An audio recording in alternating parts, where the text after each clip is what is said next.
Okay, here's another idea that I just had for becoming somebody who always has something to say. I think something that a lot of English learners need to practice is summarizing things. Anything, something you've read, something you've done, something you've watched, somewhere that you've been, an experience that you've had, like so many things. Just pick a topic, pick something, and practice summarizing it.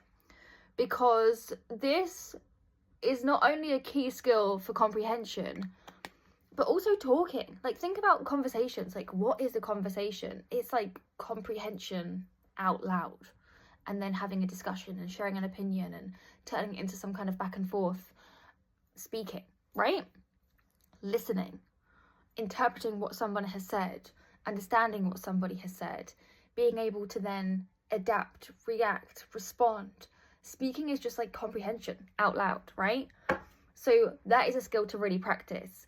So many people, again, this is just my personal experience, I think a lot of English learners, and this is a conversation that I have with my students sometimes, they get comprehension confused with pattern recognition.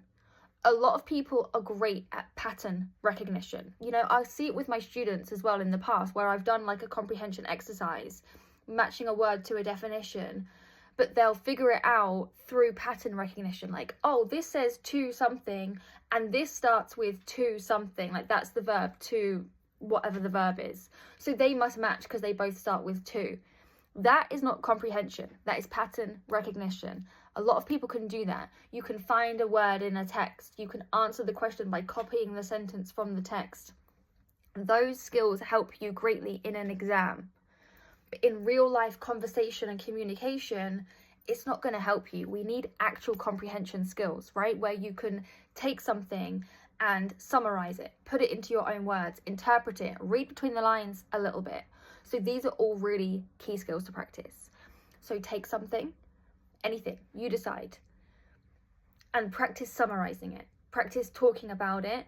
Practice kind of explaining it in a couple of sentences. You have to practice deciding what the main point is, discarding any information that is unnecessary. And this is such good practice for real life, because imagine at work on Monday morning, if you want to talk about your weekend, your colleagues don't have half an hour to sit down and listen to a speech. You have to be able to summarize it in a couple of sentences. When you get back off a holiday, people will ask you about your holiday, but they don't want a presentation. They just need for you to be able to summarize it in a couple of sentences. And when people have more questions, they will ask and you can go deeper.